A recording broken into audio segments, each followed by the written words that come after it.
All right, guys, welcome to this week's webinar. I figured we'd start off. It's just gonna be me and Jeff today. Doesn't even No, tell me he's pressing record. He's just I like, just we're hit in. I just hit record because I feel like some of our best content It's is before, and then when we start doing the more formal video, it just goes like we've already lost the energy, or like it's yeah. We got to give Mitt like into 10 energy drinks before these YouTube videos. Yeah. I think you gotta just piss me off or tell me something I don't like. Oh, pissed off Mitt's good. You got good rants. So yeah. We need the comment section to say something so Mitt can respond. So you know what, guys? If you're seeing this, if Jeff gets this up shortly today, I'm probably gonna go live. I think on Sunday, I'm gonna send out a newsletter or something out to kind of our existing investors and to some of our development investors. Just jump on Sunday. If you're free feel to join me, Jeff. Yeah. But I figured it's kind of an easy way for us to just touch base with folks. I know it's hard during the weekdays for everyone to make it, and then they're already getting hit with so many newsletters. So we'll post on socials that we're going to do that. Yes. Leading up to it. Yes. Yeah. So we will schedule that basically offline here. But man, nice video yesterday from, I guess you went down to the mayor's office. You had all your political meetings. Obviously, I was down in London earlier this week meeting with the London Community Foundation. But this summer's been busy in a different way for us. Yeah. Yeah. Oh, I got Max yelling at me here. Max, just on a video, dude. No, I'm filming with Mitt. Real life, guys. Yeah. It's like, oh, what am I gonna do Sunday? Oh, probably this. Max, 100%. I'll be there in 2 minutes, okay? That's why I volunteered myself for tribute and said I'd do it on Sunday. Yeah, I shot that little video yesterday for 2 reasons. I haven't been shooting vlog style but I was like, okay, it's kind of a perfect day to quickly shoot a vlog. Could I have planned it better? Probably. But you know me, Mitt, I'm run and gun, get it done, and people can critique it later sort of thing rather than overthinking how to shoot a video every single time. But guys, I owned a triplex in London, Ontario in 2012, still own it actually. And then yesterday I'm sitting in the mayor's office pitching 2 $100 million developments to the mayor. Like, I just got to pull that back and be like, that's pretty cool. And it was like, because Dean was there too. And first we get in, like, would you like a water or coffee? So we're in like the first waiting room of the mayor. And I've never been in the mayor's office. So it was pretty cool. And then it's like, oh, the former mayor had us in a side room, Ed Holder. And it was like, oh, the Honorable Ed Holder would like to see you in this room. I'm like, okay, now I'm in this room. Is this the room? I don't know. Is this the room? And then they're like, okay, now you can come into the mayor's office. I'm like, oh, now I'm leaving this room and I'm going to the mayor's office. And like in the army, I've been in like the CO's offices and stuff like that. But it's pretty cool to be in the mayor's office for London, Ontario. It's not Doug Ford's, it's not Prime Minister's, but hey, not bad. Right? Not yet. Yeah. So just that kid that owned one triplex now sitting in the mayor's office telling him my vision, which is just so cool to get the FaceTime. And I am blessed that the mayor knew who I was. He follows me on social media. He's like, oh, I know Jeff. And I'm like, well, this is easy. So all of a sudden, whatever fear anybody would ever have going into like a meeting, it's kind of like quashed right away, right? Like you're just, okay, now I'm just talking to a person. I feel like him being like, hey, I know you're from social media you're like, okay, I need to not post on social media more so, because for us, sometimes it feels repetitive. We're just talking about what we're doing. And I know we've been chatting a little bit about this where it's like exactly what you just outlined, your journey. It's cool. It's in one video. You got to keep highlighting that because every time there's new audiences, people are fighting for attention. It's super hard because I'm looking out there and you see me come on and off of social media at times where I'm not posting as consistently. It's because I'm like, I've already made videos on these things. Who really would find value? But I bet you for those who do watch, the 7 or 8 of you that are consistent, you guys probably have watched my deal analysis videos, market analysis videos, all those kind of stuff, which I just genuinely like to do for fun for myself. Yeah, it's crazy. Like I started the social media game in 2016. You could get 10,000 views like pretty easily. Now it's like you are fighting for attention, but you almost can't care about that because, like you're saying, 30 new people might find you, 10 people new might find you, or your same 100 people are always going to be like, oh, okay, good. I know my money's safe. This guy's still alive. He's talking and he's out doing stuff, right? Well, we were just at a wedding this past weekend, and there's been guys who have been following us for like 6-7 years, and we saw a few folks just finally pull the trigger and come in. Yeah. And that was them being like, yeah, I know what you guys do. I'm watching social media. And I'm like, I don't really think you know what we do because we don't put it out enough, I think, per se, or share everything. But it's cool to see, obviously, as more people realize that, hey, this doesn't necessarily make sense for them. There probably makes more sense for them to focus on their underlying business or their skill set to make more money and then have somebody else manage it for them so they don't deal with the headaches. That's, I think, the biggest value people are seeing when they're catching up with us in person. But okay, I will see you guys all on Sunday for sure. I will look to make some more content before next week. So hopefully everyone kind of enjoys that. I think it's also been tough. Not tough, but like we're obviously on the phones a lot more or not about different things, right? Like the market has been displaying that our thesis is correct. I think we saw yesterday Canadians are spending like the lowest or the Canadians who are struggling are paying the most to taxes, groceries, survival, all of that. Income tax, tax. Which I'm sure for us was like music to our ears because we've seen this in practical, like ground level, real life, where you're dealing with people who are applying. Like there's a difference between a handful of folks who might live in our apartments who are at our lower rent than market. But what we're seeing is from the applications that we've been getting is people are like, I don't care that I have a 2-bed. That's cheaper than the market or whatever. Like I can't afford that. Like I need something viable. And again, that just that helped support for to the public, I guess, our thesis of making more affordable rentals by design. Yeah, and I'm right in the counselors' offices, whatever, talking to the mayor yesterday, and I'm telling them this, like, there's going to be a crisis in the next so many years, and people aren't going to be able to afford anything. And I'm pitching this affordability model, not just the affordability of the apartment, but if they do this, they get the bus pass. They're in their 20s. They spend 3-4 years here. They bank some money. They're going to be a lot better off than the path most Londoners and Canadians are on right now. And that's what I'm really trying to I'm talking to like 60-year-olds, 50-year-olds, 40-year-olds that are like, oh yeah. And they got their homes, they got their cars. And I'm trying to tell them like these 20-somethings aren't going to be you. I think you're saying 20-somethings, but I think we're seeing from our demographic, we're getting some people in their 20s, but I think a lot of people are also getting in their 30s and 50s, right? And from the data, it shows that more people are buying houses later, like in their mid-30s, if they're buying a house at all. And a big factor is that they previously, if your parents don't live here, or you don't live with your parents or something, and you have to rent since the beginning of time, man, if you have no opportunity to save money, it's going to be really hard for you to be able to put a down payment together, or you're not like, have another side hustle or other business for you to be able to generate some cash. You're going to have a very difficult time putting that down payment together. These rentals that we're building is going to allow people, especially those who are looking to start families, be able to buy a house and all of that, be able to save for that. Or if you're saying, hey, I'm not going to be able to have a house, but at least I can have hobbies and other activities that I can do because my rent makes sense versus effectively passing that all to the landlord, right? No, totally. I woke up this morning, and this isn't new news to anybody that follows me, but I was like, the car situation, right?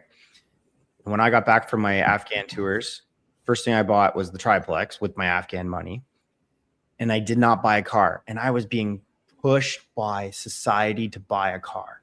And I live downtown, and this is where our developments essentially are. And I was like, but if I buy a car, then I need a job to pay for the car, to drive the car to the job. And I just couldn't wrap that around my head when I was like, you know, I had some capital, but I wasn't making new income. So I just wanted to like have my base, live as cheap as I could, buy $8 chickens at the Value Mart when they it was like $10 at 7 or $6.59 or something, and at 7 o'clock they put a sticker on it and it was like $8, and I was right there. Still but good. Like I did not want a car, and like we get that question a lot. Like, well, what about the cars? And like, man, if we had the opportunity to not have a car, get on the bus, rapid transit. For me, maybe this won't be every tenant, but like, just Uber to the airport, fly out of there, go live your life, save that $1,000 a month that you're not, because like the moment you get brand new cars probably don't break as much, but you get a used car, it breaks. Then you got insurance. Even if you have a brand new car, then it's more expensive. Then insurance. Brand new car, gas, even on the cheap $100. Brand new car. Yeah, brand new car in the cheapest model. You're looking at, let's call it $600, $700. Then your monthly payment for insurance, let's call it 200 something on average. Then you got gas that you're going to add to it. Suddenly, this car payment is 80% or more than your actual rent in one of our units. Yeah, that you would otherwise be saving. And I think the difficulty that isn't necessarily outlined in schools and the way our society is like a lot of it is instant gratification, right? And so people are like, cool, I can do this, boom, it's great. I have a car, I can go here, I can go do things. Well, guess what? Now that you have a car, you can get around easily. You're going to have more access to be able to go do a lot more things and activities. What does that lead to? Burning more gas, spending more money. Speeding tickets. All that kind of stuff. Yeah. Repairs, maintenance, like this stuff happens, right? Even if you buy a brand new car. And that was one of the things that we're not the best examples, because I also waited till I was 30 till I bought a car. And I did the math because I was like, so we need 1,000 mini S's out there, you know? I think there is, just unfortunately due to the reality of the market right now, right? Like you are like, the government is cracking down on ODSP. I don't know if you saw that, where I guess people who aren't living in the country or illegal are collecting it. Yeah. But ODSP is so little in like the reality of things. You're getting like $1,400 a month as an individual in the best case scenario. That's supposed to cover both housing and food, right? Most people going to university now, car's not their big worry. They just use the transit and go to school. It's if you're in like a trade or something and you got to get to your job, that's where they kind of need a car. But hopefully society, carpools, and better Uber systems for those kind of people. And they don't have to fall in the trap of like getting a truck. You know what was worse for that? Army guys. They come home from their tour with 30 grand and buy a $30,000 truck. Well, it's because you're driving around, it's because you're in the Army, you're getting to drive around the Army's vehicles, and so you're used to it. Right, but they make, their 40 to 75K as a soldier and spend 40 grand on a truck or whatever, and it's like, oh man, you want a good business model, put the car dealership outside of Army bases. I'm sure they already do that. I think if people could understand that if I put away $100 a month, and every time they put $100, they saw some sort of tracker or something being like, boom, you're now going to have X dollars in the future, or this much monthly income being generated if you were to put it in something that yields like 5 to 10% or something, Yep. It would, I think, help change people's mind a lot more. There's been a lot of other like products that have been coming out of like the crypto market for people who aren't crypto people, but are like more traditional finance people, but they're like, I like dividends monthly, which a lot of people already do. Then they're like, well, I want weekly or biweekly, weekly. Now there's some products that do daily because people want to see that daily hit of cash hitting their bank account, that they're like, okay, this makes sense. It kills you on taxes and a bunch of other stuff from doing those distributions for crypto. But they see it. Yeah. But they see it, and it makes them feel so excited and happy. And, I think even our content component, a lot of this comes from the fact that entertainment today has become super affordable in the sense that you can find so much stuff free online. Getting a job to make income is very difficult now. You're going to get capped on what you can earn from the job unless you're like a specialized skill set. But again, very rare. But your ability to start a business was very difficult before. Now you can get into any industry and be able to do that. So I think where we see it, and then otherwise you're on government benefits, which again aren't scaling in accordance with like the market of cost rising from groceries to other spending. rent is relatively controlled and is actually limited in comparison to all the other categories. So it's like travel, food, clothing, all that is inflating past you. And you're not going to say, oh, screw the clothing because you're like, I want the clothing, but you'll, that's where people fall back on rents and stuff like that. So again, a lot of stuff that we're focused on is for those people who are on government support. So that's what our affordable units in our buildings are for, is for those people who are on that, so they can save, they can have those pleasures as well.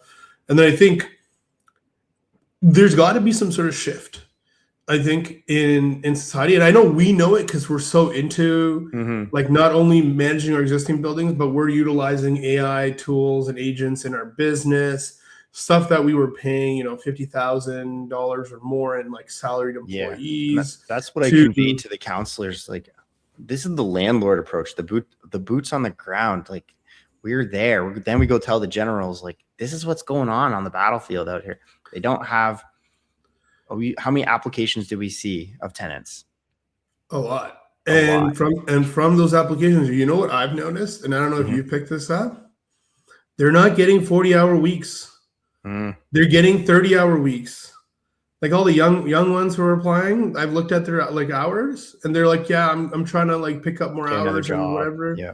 And you're like, damn, it's like obviously they don't want to pay them overtime or something. So there's employers are kind of managing it a bit. So it's almost a disservice when we have like a juiced out rented 2-bedroom.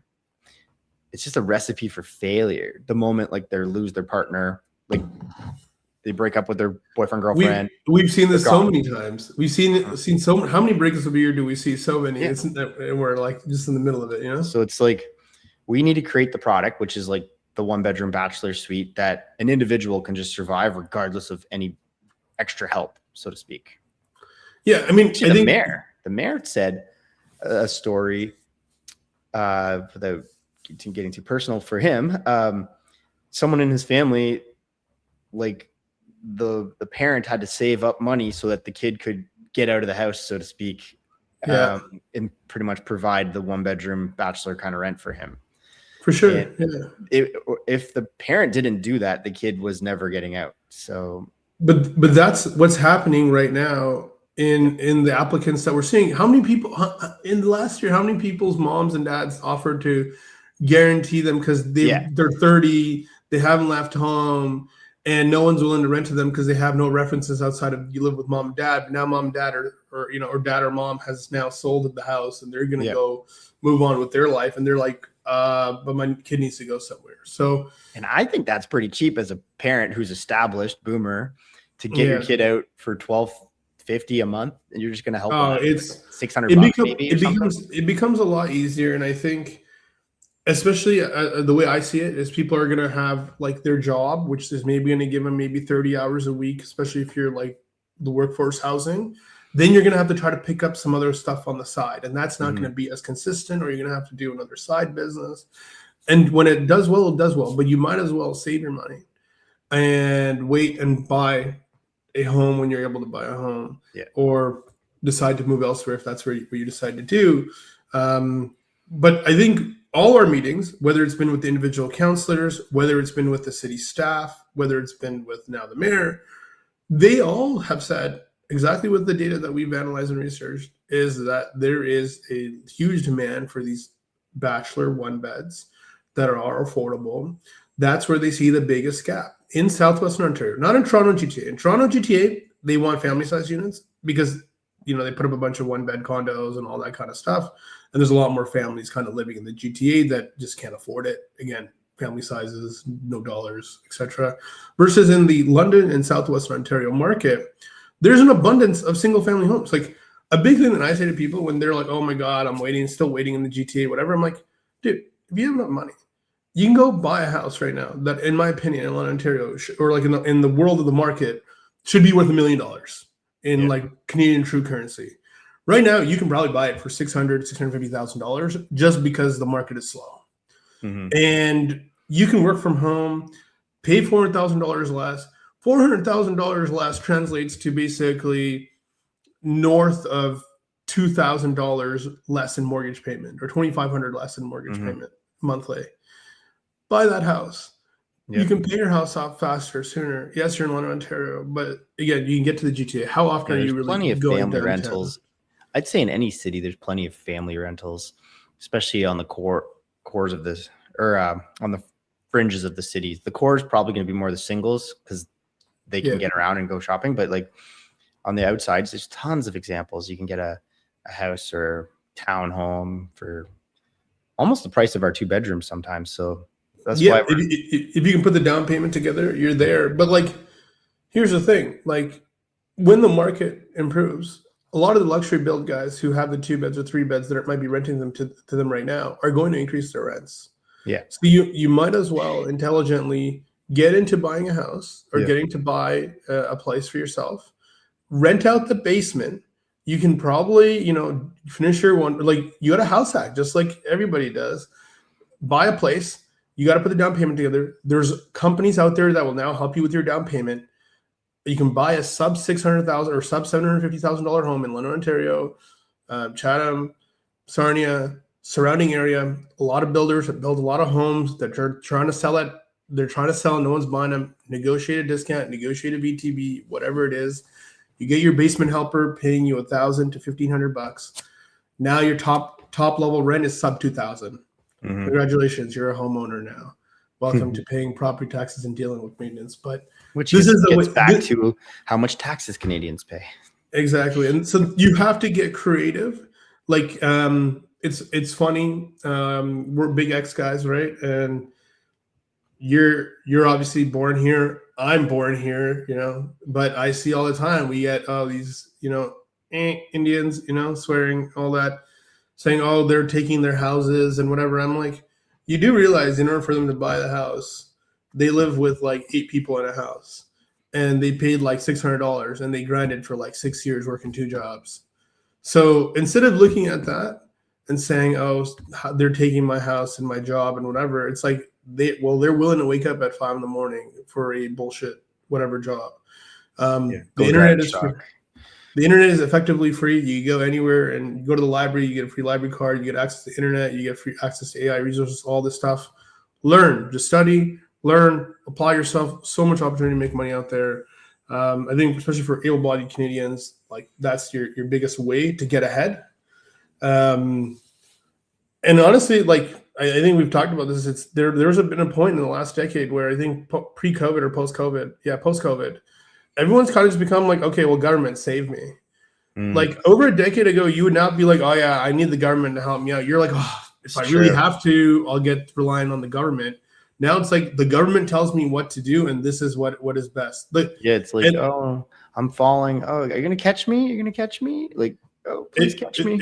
It's like, hello, it's time to go to work or how many years ago? Yeah, like our parents and people's parents, you gotta do it yourself. You gotta pull your pants up and just figure it out. And I think you're right. Like too often, everybody's like, oh, I'm injured, I'm hurt. Help me out, like financially or something like that. No, right? for sure. And don't get me wrong. I understand people fall in those situations. And I think we're pretty sympathetic if people ever message us in regards to that. Hey, I'm going through some health thing. I need delay on payment. I need to figure something not necessarily out. Like their health. I'm just saying like, oh yeah, times are tough. And instead of like that dad that gets up at 5 a.m, works that second job, it's just like, times are tough. Are you going to come save me? Oh man, I'm hurting. There's government, but do you know how many random people have just like called me over the years now and just say, "Hey man, going through some tough times. Can you send me $1,000?" I'm like, "Hey dude, these are like random, like friends or people I just met, and they just have my number." But I guess they're just going through their phone and hitting up whoever. Because if you look at that, it's a lot easier to get the $1,000 than going working if you can just ping a bunch of people and somebody feels bad. Interesting. Yeah, because I'm a bit older than you, and my gen's wouldn't do that. Relatively, that would be like last resort. Holy crap. No, but I know, man. Look, my gen doesn't really do that either. But there's people out there who definitely do, and I think what we're seeing from the stance of the federal and provincial government and I think municipalities, like, look, they're supportive of building this affordable housing kind of stuff. They want people to have a life. Mm-hmm. But what they also accept is like they are not going to be the permanent bailout forever kind of situation. They are looking at projects that make economic sense. that are going to be self-sustaining, are going to be viable, repeatable, and that they're not, the organizations that they're working with are not going to have to come back to them in a few years and say, hey, the building's going to crumble. I need another $10 million injection. Thanks, government. Because they want to succeed at what they're doing as well. They don't want to keep printing money or overspending and all that stuff. Sounds reasonable as a business. Of course. And I think that's where our conversations with both the province and the municipality has turned out really well, is they're like, yeah, we like this. It makes sense. Mm-hmm. And I think people are going to be in for harsh reality. If you made it this far in the video, thanks for your support. I think, we got on a little bit of a rant here. But these are the things that we're considering always when we're like looking at deals, underwriting stuff and things like that. A part of why we got into development as well is we were trying to make more affordable units within our existing buildings.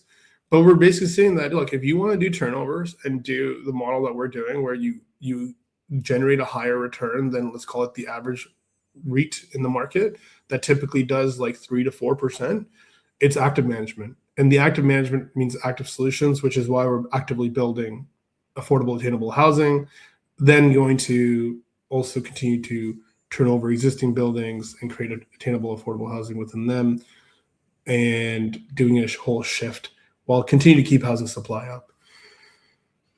And with that, we'll see you guys. Logan Paul has like 10 editors, but we just got me. So does he have 10 editors? Man, he named more editors than we have at staff in our private real estate trust. No way. So what's funny? I ended up watching that video from him yesterday. Yeah. It was pretty good. So you know what my takeaway was? Okay. Well, so Logan Paul, what we're watching, but yeah. Okay, so we're watching a video with Logan Paul. If you guys don't know who Logan Paul is, he's a large YouTube creator turned WWE wrestler / famous person who launched, a young successful guy who's launched a number of businesses. Some worked, some didn't, but also a huge collector. So he collects Pokemon cards, manga, I think maybe now dinosaur bones, and other memorabilia. And obviously so he had a podcast where he was on a podcast where the guy who bought a Pikachu illustrator for, I think, a couple $1 million off of him. $16 million. Yeah, $16 million for it's not this card, but a card like this. Oh yeah, it was like $16 million, and you're like, what? And obviously a lot of things that were covered there was like nostalgia and things like that. And this is the reality, right? You'll have what we're seeing more and more in society is that the lower, like the 1% or like the larger end of the population will continue to make a lot more money because they are capturing attention, which I think Logan Paul is mastered and continues to master. Mm-hmm. And what he's learned from the collectible piece of doing that is that what you're having is the remainder of society blowing all their money because they're not saving it. They're putting it in the S&P, sure, if you're financially responsible. But if you're not, if you saw from the data that came out this week, more millennials and Gen Zs are sports betting every week than they're putting into the S&P 500. So then it's like, okay, these guys want instant gratification. They're looking for the things that when they were a kid they haven't invested in or they didn't have. And look, these random things that they like are actually, there's not a huge volume of them at times. There is for some, not for all. Oh, you can actually make money from those items, like the supply-demand curve of all of that, right? And so he's obviously turned his hobby now into a business where I didn't realize, but he's a part owner of PSA, part owner of Golden. Apparently because of Golden, he gets to be part owner of PSA. Yes. And then he obviously started ripit.co and they ripped a card on the podcast. Mm-hmm. And one of the most interesting things that I took away from that is because he's like, he doesn't do any the SPY, he doesn't do any investing, he doesn't do any real estate. He just does like trading cards. Is because, and I was thinking, I had a walk earlier today, I was thinking about this, is Logan Paul makes the most money by betting on Logan Paul and on the return on his time. So Logan Paul, by dumping, let's say whatever WWE earnings he makes, say he makes $50 million. If he dumps $50 million back into Pokemon, manga, this stuff, it drives the market cap and value of Pokemon and all this stuff up, which then drives Ripid.co, PSA, Golden up higher in valuation, and he will make a multi-X return well beyond the original five. The T bills or bonds at like 2 to 3% to the stocks at 15%.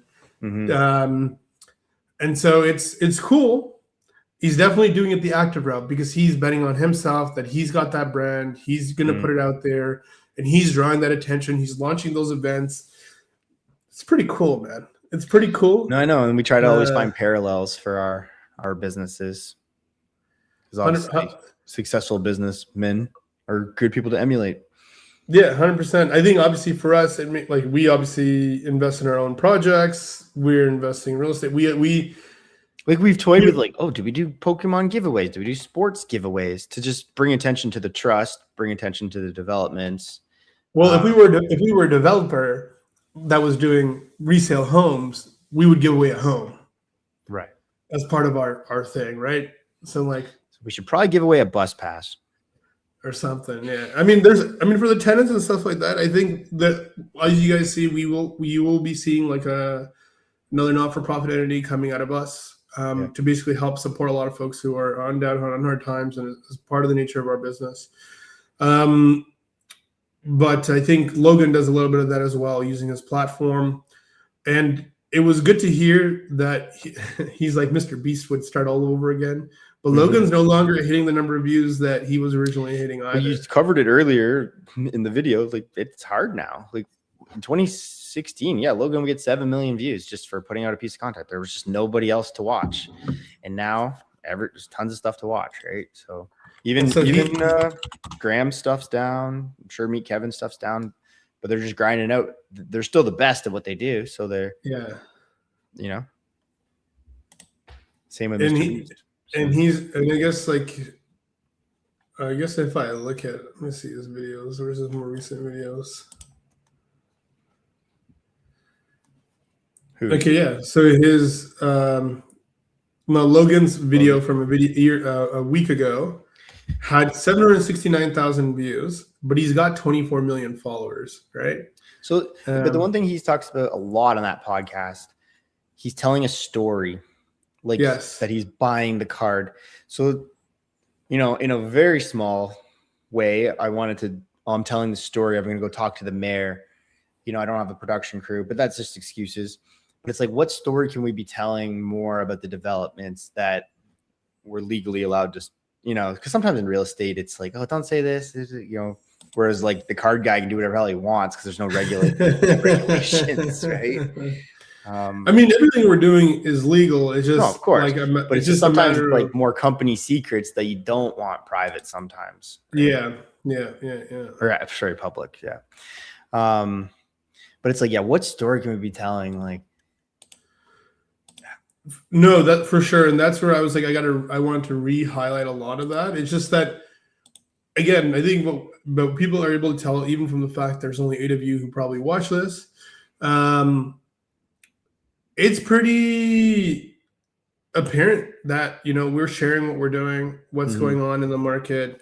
We are, as much as we are high level strategy, planning, execution, we also get involved in boots in the ground level results, which is what provides us our edge. Obviously, congrats to us. This past year, we just crossed 10 million total. I think based on everything we're executing on, we're going to get to 100. I think we personally need to probably record some videos as we continue our journey, and then like loop them all together to say like, this is what the 1 year kind of looks like or something. Yeah, man. But you've been enjoying I guess talking about AI, you've been liking the bot? You've been liking our agents? Bot is good. For our people that are still watching, how do we say it? Problem comes in, bot analyzes problem, creates so our property management, maintenance, and operational workflow is now being run through like an agent that I built and being honed by the rest of the team. we're utilizing it to do a lot of admin and operational related work, to speed things up, to improve the responses, to interact with our various contractors like immediately. And you know, the kind of person that has been doing it almost manually their whole life on our teams, they have said they love the bot. Yeah, and that's pretty rare. I'm like, oh shit, that it already got a thumbs up in like the first, like I'd say we're at version 1 right now of like honing it. But I mean, version 1 for you, it's like version 5 for me of getting it to where it is. But I think the reason why new software comes out and everybody's like, oh, well, this doesn't cover what I'm trying to do, right? But I think the reason why they like it is I finally got it to be human to them. So when they give human communication, it gives them back human results. For example, we had a previous software, not through us, where it was texting like an electrician, and then the electrician was like, oh, I'm just going to F around with this because this is so annoying. Okay, schedule the appointment for 2028 for $100 million. And it's like, your appointment is scheduled for 2028 at $100 million. And it's like, what? Where was the AI on that one? You know? Yeah. No, it was just a light bulb or something, like literally. So. No, I know. But it's interesting. It's been helping on that. It's been helping, especially with, we've obviously been on the road and doing stuff or making payments or other things. And we're just like, for organization and management of that, to I don't have to be as attentive to it. I can check in more sporadically at the moment, right? Versus before, I'm like, oh God, this problem came in. Now I got to go tell the contractors about, or like, you know, about a problem. Robot do. Perfect. Because honestly, man, I was saying this to Dean yesterday. We got to be doing stuff that's trying to produce $100,000 or whatever dollar value you want to say versus the $3 shit that you got to do all day, you know? No, 100%. Yeah. I think what we've done now, that where we are right now with the automation, is now we can forever scale our actual operational business with no limitation. From guys, because Mitt was scaring me. He was taking on like all these projects and like, we'll manage it. And I'm like, oh my God, this is gonna be insane. Now how do you feel? Robots. Now how do you feel 6 months later? Yeah. Now I can see that we could take on triple 5 times, 10x. Yeah. Because like I'm like, man, if we're gonna get 1,500 new tenants, of course, I'm not going to know that 306 had a toilet leaking, and I'm not going to know that 904 was the light bulb, you know? Yeah. And the big thing is, like, for you, those of you guys out there who probably had a smaller portfolio, or maybe you work for another REIT and you're watching to learn some credit info. Guess what? Your property manager, whoever's managing a couple hundred units, if you have a system where tenants come in, they put in their issues, your manager's going in, they're reviewing it manually, they're kind of approving it or they're not. And then if you're lucky, they're doing analytics at the end of the month, or they're looking at that issue to see whether it's worthwhile to keep doing the repair or whatnot. We've now built it so automatically query comes in or maintenance ticket comes in, it gets assessed, sees if it's something that can be solved with the tenant directly by themselves, or it then gets escalated to our contractor. But it actually does an assessment against like the history of that tenant. Is this like, you know, they keep having toilet issues and we replace the toilet and all this kind of stuff, like, is the tenant, you know, doing things or what's happening? And then from there, we're able to also have a lot of this support effectively for the AP side of things when the contractor sends their bills in, to actually being able to say and predict this is what our maintenance is across these type of buildings. So it's very exciting. The one awesome bonus, and it's something we've covered on every video-ish, whatever, or at least me and you chatting, it's that the Hilton experience. The tenant will get a response, and it was me typing a lot of times. It was their staff typing a lot of times. But now the robot can humanly write back to them, and even say like, "Hey, there's a maintenance ticket," like almost like right away. And if I'm a tenant, I'm like, "Oh my God, I was heard." Yeah, that's half the battle. And I think half the battle is also like, if you are an asset manager and you have on-ground property management, the difficulty sometimes is you'll say, okay, like as an asset manager, you're sitting there being like, yeah, property management, like take care of this. I want tenants to be happy. I don't understand why this hasn't been tasked out or been organized. And they'll be like, oh, the humans want to sleep. You take vacation. Because these tenants are writing at 2 a.m, and it's like, dude, they are. You've been responded to. They're like, what? Yeah. So we're making that our SOP, and it's pretty good. It gives them pretty instant answers, and it tracks a lot of that stuff. Yep. It improves the insights, because I think especially in this day and age, like the edge comes from a lot of data, having better, cleaner data, data to make decisions on, and then being able to outline like, hey, this is why we're making our decisions. And I think the same way we're noticing from our meetings from city staff to politicians is 99% of the reason why developers are doing things is because this is what they've always done for the last 40 years, or that's what their dad taught them to do when they started building. Vacant developments out there, and their solution is make the next development. Yeah. And the vacancy, they'll say it's an affordable project, but they have, let's call it lower rents at like $600 to $800. Then they're trying to get rents at $2,000 to $2,500. And we're like, that there is no way in any world that makes logical sense. Something the mayor said to me, he was just at a development ribbon cutting, and he had to like do putting or chipping or something like that. And I'm like, yeah, our developments aren't having hot tubs. They're not having, it's just housing people, not a putting green or something like, Yeah. It's like, what fantasy world are you living in over there? Yeah, I think they've just been the guys building it are just chilling on the golf course too much, thinking that people have time to go putt and all that. I think some of the cool things that we have also thought about that I guess we haven't highlighted to a lot of people is that as much as we're thinking about housing, how are people going to save for the future, we're also thinking about like, how do they get like medical services? How are they going to go for like call it schooling or training? How are they getting actual like help living if they need assisted living and all that kind of stuff? And we've looked at a number of solutions. I think, again, what our advantage is and what's been great is we're talking to players in different industries who are tackling various versions of this problem, whether that's people in healthcare and how they're providing certain healthcare solutions. And we're looking to basically incorporate that into our universe of solutions to folks. One thing that just popped in my mind, I didn't even tell you yesterday, but across the river where we're developing, there's like an encampment of homelessness, right? Yeah. And the mayor said, like, well, a good way to get rid of the homeless encampment? Put 1,000 tenants that will take care of it.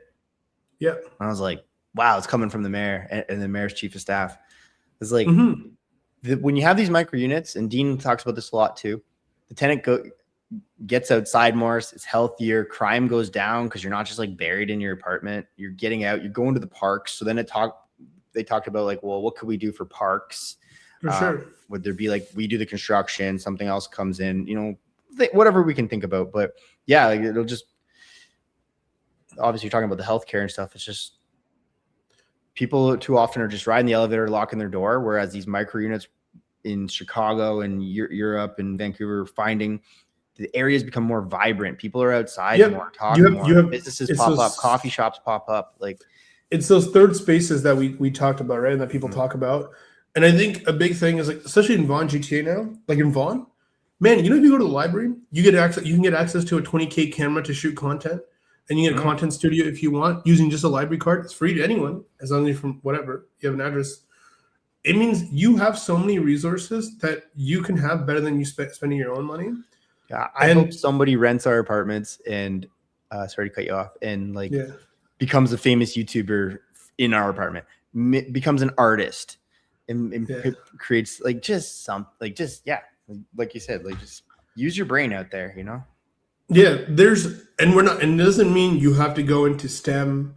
You got to just get creative with how you're going to make the money. And with the way content is online, and again, as you can tell from me coming on and off of social media, I am not a content social media artist kind of guy, but I do my best, and that's all you can do, right? And I think that very little bit has still translated over time into what we have today. So I think you've got to try, you got to keep doing that kind of stuff. Do you know how many people have reached out, been like, yeah, I've been following you for years and now I'm investing. Didn't even know that person was watching. Yeah. So I think it's pretty cool. I think especially as our developments get further along, There's going to be all these third places that we are also going to be collaborating with the not-for-profits and other organizations to set up, so that our tenants have places to go to things, do stuff, enjoy things, learning centers, all that good stuff. So pretty excited for the future. If you've made it to this point, you probably want to get into our development. Rewind the video and watch it all again for the secret code that we put in the video. Get us another 45 minutes of watch time. That'd be great. I would say restart it and go out for a walk and just let the video play again. Yeah. Development Fund 3 is open right now. $1.5 million total is what we're looking to raise at this moment in time. Offers 20% plus targeted returns. You've seen the returns starting to come down from Dev 1, Dev 2 to Dev 3. And that's just because of the demand that we have for the development and the amount of de-risking that we're doing with all our conversations that we're having with the municipality, province. Dev 3 site. Beautiful. That Beautiful is true. Site. 600 units coming online. Hell yeah. And you'll be invited to the rooftop party or the top out party. So get your investment in. We got a lot of top out parties coming up. Back to back. All right, guys. Thank you so much for your support. And Jeff, it's been great. Now I'll let you get back to Max. Thanks. Right. Bye-bye. See ya.